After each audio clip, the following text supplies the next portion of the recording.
వసుధ 72వ భాగం. అప్పటి వరకు తల్లిదండ్రుల వాదన, శారదా జయంతిల మాటలు, తల్లి గురించి నానమ్మ వాదన అన్నీ విన్న పిల్లలు తండ్రిని అసహ్యంగా చూస్తూ మౌనంగా తల్లి దగ్గరకు వెళ్లారు.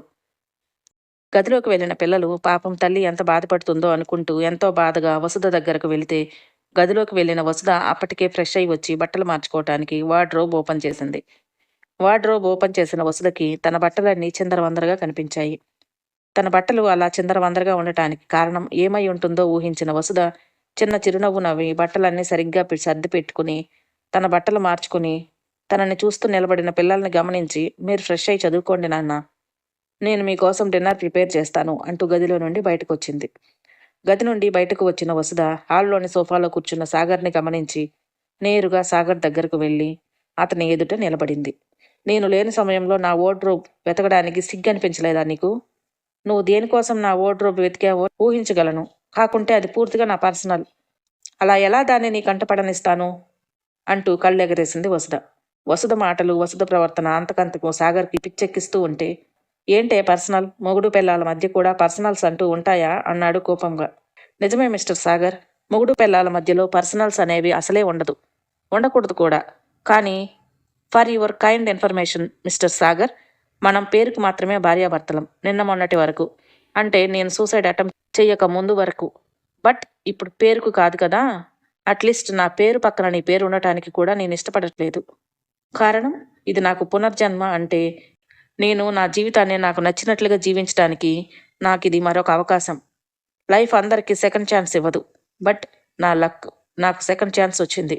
సో నేనెందుకు ఇంతటి అదృష్టాన్ని వదులుకుంటాను చెప్పు అంటూ సాగర్ మొహం మీద చిటికెలు వేస్తూ, ఇంకొకసారి నా పర్సనల్ మ్యాటర్స్లో ఇన్వాల్వ్ అవ్వాలని ప్రయత్నిస్తే మర్యాదగా ఉండదు, జాగ్రత్త అని సాగర్ని హెచ్చరించి విసురుగా వంటగదిలోకి వెళ్ళిపోయింది వసుధ. వసుధ మాటలు, ప్రవర్తన చూస్తూ ఉంటే సాగర్కి అసలు ఏమీ అంతుపట్టడం లేదు. నేను ఒక ప్లాన్తో దీన్ని కండిషన్కు ఒప్పుకొని ఇది నాతో కలిసి ఉండేలా చేస్తే, నా ప్లాన్ మాట దేవుడెరుగు, ఇది నన్ను ఆడుకుంటుంది. ఇప్పుడు నేనేం చెయ్యాలి? ఎలా నాకు కావాల్సింది నేను దక్కించుకోవాలనే ఆలోచనలో పడ్డాడు సాగర్. వంటగదిలో నుంచి సాగర్ ఆలోచనను గమనించిన వసుధ, నువ్వు అనుకున్నది ఎప్పటికీ జరగనివ్వను సాగర్. నీది కాని దానిపై నువ్వు ఆశలు పెంచుకుని అనవసరంగా ఎదురు చూస్తున్నావు.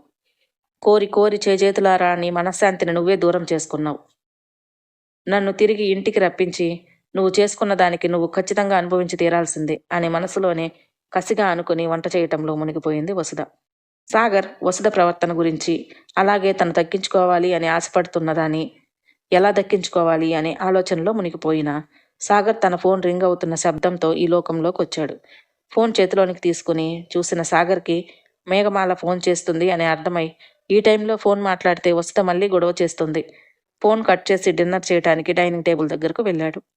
సాగర్ డిన్నర్ చేయడానికి వెళ్ళేటప్పటికి వసుధ పిల్లలకి, అత్తగారికి వడ్డించి తను కూడా వడ్డించుకొని తినటం మొదలుపెట్టింది. సాగర్ వచ్చి భోజనానికి కూర్చున్నా సాగర్ని ఏమాత్రం పట్టించుకోకుండా తినటంలో నిమగ్నమైన వసుధ, వాళ్లతో పాటే భోజనానికి కూర్చున్న గీత, ఆమె భర్త ఇద్దరు వసుధ సాగర్కి భోజనం వడ్డించదు అనే విషయం అర్థం చేసుకుని గీతనే సాగర్కి భోజనం వడ్డించింది. వసుధ తనకి భోజనం వడ్డించదు అనే విషయం అర్థమైన సాగర్ గీత వడ్డిస్తుంటే మౌనంగా భోంచేసి గదిలోకి వెళ్ళిపోయాడు. అప్పటికే భోజనం ముగించిన పిల్లలు, ఇంకా వసుధ పిల్లలు గదిలోకి వెళ్ళి పడుకున్నారు. వసుధ పడుకోవటం అయితే పడుకుంది, కానీ తన ఆలోచనలన్నీ ఇందాక ఇంట్లో శారదా జయంతి, అలాగే సాగర్ మాట్లాడిన మాటల చుట్టూ తిరుగుతూ ఉన్నాయి. అలాగే అత్తగారు అన్న విషయాలు కూడా ఆలోచించడం మొదలుపెట్టింది వసుధ. అలా అర్ధరాత్రి వరకు వాళ్ళందరి మాటల గురించి ఆలోచిస్తూ నిద్రకు దూరమైన వసుధకి అసలు తను ఎలాంటి నిర్ణయం తీసుకోవాలి అనే విషయం ఎంతకీ అంతుపట్టడం లేదు. అలా అంతులేని ఆలోచనల నడుమ కొట్టుమిట్టాడుతూ ఏదైతే అది అవుతుంది, సమయం చూసుకుని నందుకు విషయం చెప్పేయాలి అని నిర్ణయించుకుంది వసుధ. నందుకు విషయం చెప్పేయాలి అనుకున్నాక వసుధకి వెంటనే ప్రశాంతంగా నిద్రపట్టింది. మరోవైపు సాగర్ గదిలో ఒంటరిగా పడుకుని ఆలోచించడం మొదలుపెట్టాడు. ఇంతకాలం వసుధ భార్య స్థానంలో ఉండి తనతో కాపురం చేయకపోయినా తనతో పాటే అదే గదిలో కింద నేల మీద పక్కపరుచుకుని పడుకుంటూ తనతో ఒక మనిషి ఉన్నారు అనే ఫీలింగ్ కలిగించేది. కానీ ఇప్పుడు వసుధ పూర్తిగా ఆ గది నుండి బయటకు వెళ్ళిపోవటంతో ఆ గది మాత్రమే కాదు, తన జీవితం కూడా ఏదో ఖాళీగా అనిపిస్తూ ఉంటే, అసలు నాకెందుకిలా అనిపిస్తుంది? వసుధని నేను ఏ రోజు ప్రేమించింది లేదు, ఆమెను కావాలనుకున్నది లేదు. పెళ్ళైన కొత్తలో కోరికతో ఆమెకు దగ్గరయ్యానే తప్ప ప్రేమతో అయితే దగ్గర కాదు. ఆ తరువాత తాగిన మైకంలో శరీరంలో ఉన్న వేడి రెచ్చగొడుతూ ఉంటే కోరిక తీర్చుకోవటానికి ఆమె శరీరం మీద కోరికతో తాకానే తప్ప ఇష్టపూర్వకంగా ఆమెను ఈ రోజు నేను ఆరాధించలేదు. మరి ఆమె నాకు దూరంగా ఉంటే ఎందుకు నాకు ఇలాంటి ఫీలింగ్స్ కలుగుతుంది అనే ఆలోచనలో పడిపోయాడు సాగర్. మధ్యలో 2-3 సార్లు మేఘమాల ఫోన్ చేసినా ఆ ఫోన్ కట్ చేసి స్విచ్ ఆఫ్ చేసి పక్కన పడేసి వసతి గురించి ఆలోచిస్తూ తెల్లవారుజామున ఎప్పుడూ నిద్రపోయాడు సాగర్. రాత్రి ఆలస్యంగా పడుకోవటంతో ఉదయం త్వరగా నిద్ర లేవలేకపోయింది వసుధ. తల్లి మానసిక పరిస్థితి అర్థం చేసుకున్న పిల్లలు బహుశా అమ్మ రాత్రి నిద్రపోయి ఉండదు, అందుకే ఇంతసేపు పడుకుంది అనుకుని నిశ్శబ్దంగా గదిలోంచి బయటకు వచ్చి వాళ్ళ పనులు వాళ్ళు చేసుకుని కాలేజీకి వెళ్ళిపోయారు. దాదాపు ఉదయం 9 అవుతుండగా వసుధ నిద్ర లేవకపోవటంతో ఏం జరిగిందో అర్థం కాని గీత వసుధ పడుకున్న గదిలోకి వచ్చి మెల్లగా వసుధని తట్టి లేపింది.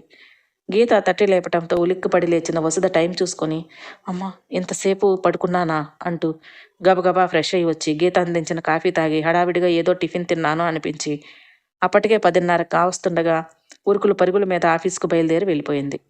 మరోవైపు రాత్రి ఆలస్యంగా పడుకున్న సాగర్ ఉదయం నిద్రలేవలేదు. అయినా సాగర్ని ఎవరూ పట్టించుకోలేదు. దాదాపు మధ్యాహ్నం 12:30 అవుతూ ఉండగా మెలకువ వచ్చిన సాగర్, అదేంటి నేను ఇంతసేపు పడుకున్నాను, అయినా నన్నెవరూ నిద్రలేపలేదేంటి అనుకుంటూ లేచి ఫ్రెష్ అయ్యి వచ్చి ఆకలేస్తూ ఉండటంతో హాల్లో ఉన్న డైనింగ్ టేబుల్ దగ్గరికి వెళ్ళాడు. డైనింగ్ టేబుల్ దగ్గరకు వచ్చిన సాగర్ని టేబుల్ పైన తినటానికి ఏమైనా ఉందా అని చూస్తూ ఖాళీ గిన్నెలు వికరించాయి. ఖాళీ గిన్నెలు చూసిన సాగర్, అబ్బా ఆకలేస్తుంది, తినటానికి ఏదైనా ఉంటే బాగుండు అనుకుని కమలగారిని పిలిచి, అమ్మ ఆకలేస్తుంది, తినటానికి ఏదైనా పెట్టు అని అడిగాడు. సాగర్ మాటలు విన్న కమలగారు, నా కాళ్ళు నొప్పులుగా ఉన్నాయిరా, నీకేం చేసి పెట్టే ఓపిక నాకు లేదు అని బదిలిచ్చారు. తల్లి మాటలు విన్న సాగర్ ఆమె ఆరోగ్య పరిస్థితి గురించి తెలిసిన వాడవటంతో ఆమెను ఇబ్బంది పెట్టడం సరికాదనుకుని శారదా జయంతిని, వదినా నాకు ఆకలేస్తుంది, టిఫిన్ ఏదైనా ఉంటే పెట్టండి అని అడిగాడు. సాగర్ టిఫిన్ పెట్టమనటంతో, అయ్యో సాగర్ టిఫిన్ అయిపోయింది, ఇప్పుడు ఏదైనా చెయ్యాలంటే నాకు తలనొప్పిగా ఉంది, అస్సలు ఓపిక లేదు అంది శారద. జయంతి ఏమో, నేను మా అమ్మ వాళ్ళ ఇంటికి వెళ్ళాలి సాగర్, బట్టలు సర్దుకోవాలి, నాకు టైం అవుతుంది అంటూ చెరో సాకు చెప్పి అక్కడి నుండి లేచి వెళ్ళిపోయారు. వాళ్ళిద్దరి సమాధానం విన్న సాగర్కి గీతను కూడా అడిగి లేదని పెంచుకోవటానికి మనసొప్పక అక్కడి నుండి లేచి బయటకు వెళ్ళబోయాడు. సాగర్ పరిస్థితి అర్థం చేసుకున్న గీత, కూర్చో సాగర్, టిఫిన్ చేసి తీసుకొస్తాను అంటూ కిచెన్లోకి వెళ్ళి దోశలు వేసుకుని తెచ్చి సాగర్ ముందు పెట్టింది. సాగర్ తినే వరకు కూర్చుని తిన్న తర్వాత, బంగారం లాంటి భార్య చేత కంటతడి పెట్టించావు, నువ్వు నీ భార్యని పట్టించుకున్నా పట్టించుకోకపోయినా కన్న తల్లిలా నిన్ను కనిపెట్టుకుని సమయానికి కడుపు నింపింది వసుధ. అటువంటి ఆమెని అర్థం లేని నీ ప్రవర్తనతో కన్నీరు పెట్టించినందుకు ఇప్పుడు నీ కడుపు మాడుతుంది చూసావా సాగర్, ఇప్పటికైనా నువ్వు చేసిన తప్పును తెలుసుకుని వసుధని క్షమించమని అడుగు. వసుధ చాలా గొప్ప గుణం వ్యక్తిత్వం ఉన్న మనిషి, ఖచ్చితంగా నిన్ను క్షమిస్తుంది అంది గీత. గీత మాటలతో ఆలోచనలో పట్ట సాగర్ మౌనంగా అక్కడి నుండి వెళ్ళిపోయాడు. ఆలస్యంగా ఆఫీస్కు వెళ్లిన వసుధ ఆఫీసులో పనిలో మునిగిపోయి క్షణం తీరిక లేక తను నందుతో మాట్లాడాలి అనుకున్న విషయం గురించి పక్కన పెట్టేసి ఆఫీస్ వర్క్ మీద కాన్సన్ట్రేషన్ చేసింది. వసుధ ఆఫీస్ పనిలో పడి ఇంటిని ఇంట్లో వాళ్ళని పట్టించుకోవటం పూర్తిగా మానేసింది. తను పిల్లలు ఇంతవరకే ఉంది. మరోవైపు సాగర్ ఇంట్లో జరిగిన గొడవ తర్వాత వసుధ తనని అన్న మాటలు, గీత చేసిన హితబోధ వల్ల వసుధని ఫేస్ చేయలేక మొహం చాటేశాడు. దాదాపు 15 రోజుల పాటు ఇద్దరు ఒకరికి ఒకరు ఎదురుపడలేదు వసుధ సాగర్. ఈ 15 రోజుల్లో మధ్యలో వసుధ రుద్ర వాళ్ళ ఇంటికి 2 సార్లు వెళ్ళిన ఇంట్లో అందరూ మాట్లాడారు, కానీ రుద్ర మాత్రం వసుధతో మాట్లాడింది లేదు. కానీ ఆమె మాటలు వింటూ మనసులో బాధని బలవంతంగా అణిచేస్తూ పైకి మాత్రం కోపంగా ఉండసాగాడు. రుద్ర మాట్లాడటం లేదని బాధపడిన వసుధ, ఇంకా ఎంతలే, అన్నకి నేను ఇచ్చిన మాట ప్రకారం గడువు మరో 20 రోజుల్లో పూర్తవుతుంది, తర్వాత రుద్రన్న ఖచ్చితంగా నాతో మాట్లాడతాడు అనుకుని తనని తను మోటివేట్ చేసుకుంది వసుధ. అలాగే గడిచిన 15 రోజులు నందు వసుధని 4-5 సార్లు కలిసిన వసుధ తను చెప్పాలనుకున్న విషయాన్ని నందుకు చెప్పటానికి ఇబ్బంది పడింది. ఎలా చెప్పాలి, ఎక్కడి నుండి మొదలు పెట్టాలి అనేది అర్థం కాని వసుధ ప్రతిసారి చెప్పటానికి ప్రయత్నించి మాటలు రాని మూగదానిలా మిగిలిపోయింది నందు ముందు.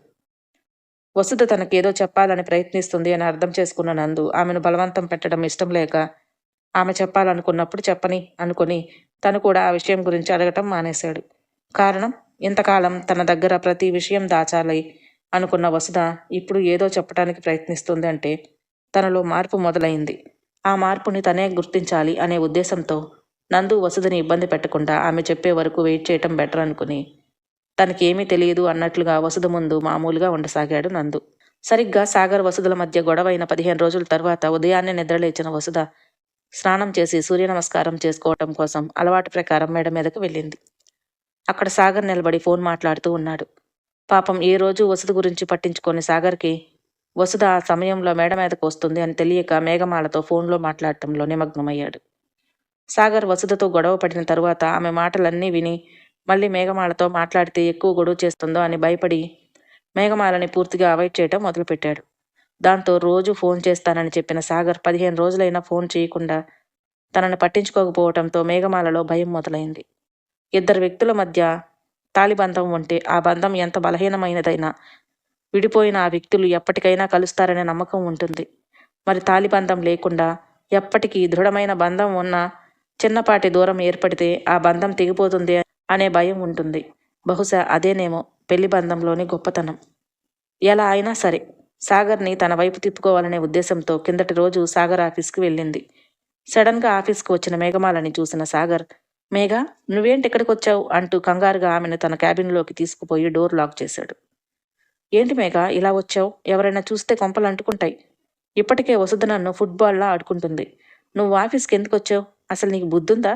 నిన్నెవరు రమ్మన్నారు? అసలు ఉన్న సమస్యలతోనే సతమతం అవుతూ ఉంటే మళ్ళీ నాకు కొత్త సమస్య తెచ్చిపెట్టాలని ఇలా వచ్చావా అని అడిగాడు కోపంగా సాగర్. సాగర్ని కడిగి పడేయాలి, దులిపేయాలి అనే ఆవేశంగా వచ్చిన మేఘమాల సాగర్ మాటలు విని ఇప్పుడు తను కోపం తెచ్చుకుంటే పరిస్థితి చేయిజారిపోతుంది అని అర్థం చేసుకుని చిన్నగా ఏడుస్తూ, నువ్వు కాక నాకు ఇంకెవరున్నారు సాగర్? నువ్వు ఇలా నన్ను పట్టించుకోకుండా నా పాటికి నన్ను వదిలేస్తే నేనేమైపోవాలి చెప్పు అంటూ ఒక్కసారిగా సాగర్ని కౌగిలించుకుని గట్టిగా ఏడవటం మొదలుపెట్టింది. మేఘమాల అలా ఏడుస్తూ ఉంటే తట్టుకోలేకపోయిన సాగర్, అయ్యో సారీరా, నేను నా ప్రాబ్లమ్స్లో సఫర్ అవుతూ నీ గురించి నేను ఆలోచించలేకపోయానురా. నిజంగా ఐఎమ్ రియల్లీ వెరీ సారీ అంటూ తనని అంతలా ప్రేమిస్తూ తన గురించి ఆమె ఏడుస్తూ ఉంటే లోపల సంతోషపడుతూ పైకి ఆమెను ఓదారుస్తూ ఉన్నాడు.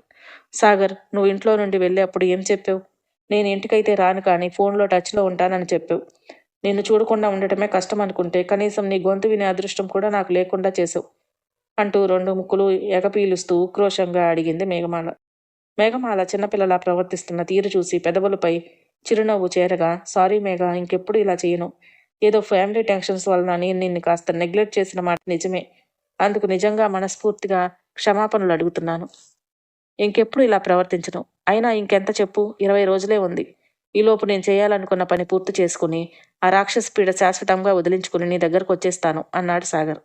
సాగర్ మాటలు విన్న మేఘమాల, అదేంటి ఈయన గారు నన్ను ఇంటికి తీసుకుపోతాను అనకుండా నీ దగ్గరకు వచ్చేస్తాను అంటున్నాడేంటి? ఇదేదో తేడాగా ఉంది. నేను ఆ ఇంటి కోడలుగా ఆ ఇంట్లో అడుగు పెట్టాలని కదా కోరుకుంటున్నాను.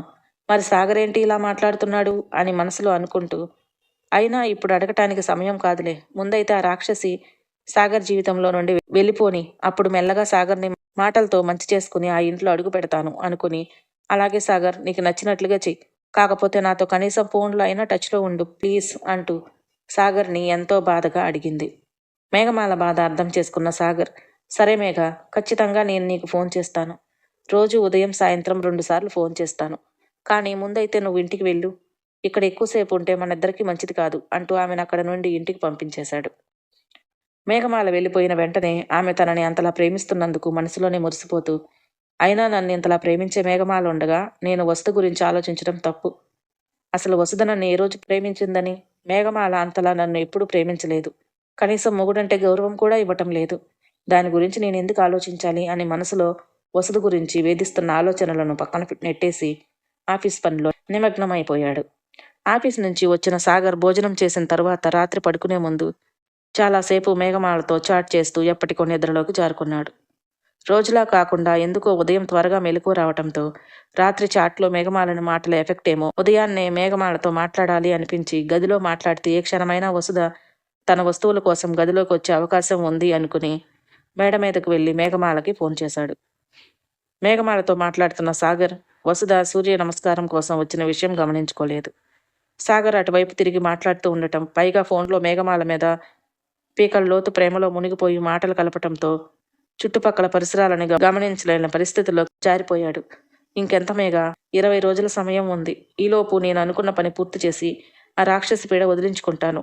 ఒకవేళ ఆ రాక్షసి నేను అనుకున్న దానికి ఒప్పుకోకపోతే దాని పిల్లల్ని అడ్డు పెట్టుకునైనా సరే ఖచ్చితంగా నాకు కావాల్సింది నేను దక్కించుకుని తీరుతాను. ఆ తర్వాత నువ్వు నేను ఇద్దరం ఎంతో హ్యాపీగా లైఫ్ని లీడ్ చేయొచ్చు అంటూ మేఘమాలని బుజ్జగించడం మొదలుపెట్టాడు. తర్వాత మేఘమాల ఏం మాట్లాడిందో తెలియదు కానీ, యు నాటి, అల్లరి బాగా ఎక్కువైపోయింది నీకు, అసలు సిగ్గనేదే లేకుండా పోతుంది అంటూ గట్టిగా నవ్వటం మొదలుపెట్టాడు సాగర్.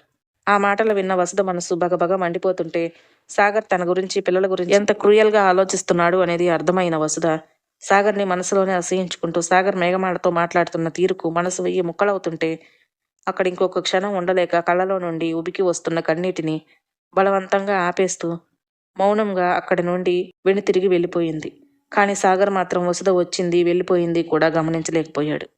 కానీ ఇంట్లో ఉన్న ప్రతి క్షణం తల్లిని గమనించుకుంటూ ఉన్నారు పిల్లలు. వసుధ మేడ మీదకు వెళ్లిన వెంటనే నిశాంత్ కూడా తల్లికి తెలియకుండా పైకి వెళ్ళాడు. ఆ వసుధతో పాటు నిశాంత్ కూడా తండ్రి మాట్లాడిన మాటలన్నీ విన్నాడు. తల్లి వెనక్కి తిరిగి వచ్చే ఒక్క క్షణం ముందు నిశాంత్ తల్లికి కనిపించకుండా అక్కడి నుండి కిందకి వచ్చేశాడు వేగంగా. సాగర్ మాటలు విన్న నిశాంత్ తల్లి కోసం ఏం చేయబోతున్నాడో మరో భాగంలో తెలుసుకుందాం. మన వీడియోలు మీకు నచ్చినట్లయితే ప్లీజ్ లైక్ చేయండి, షేర్ చేయండి, సబ్స్క్రైబ్ చేసుకోవటం మాత్రం మర్చిపోకండి. Thank you.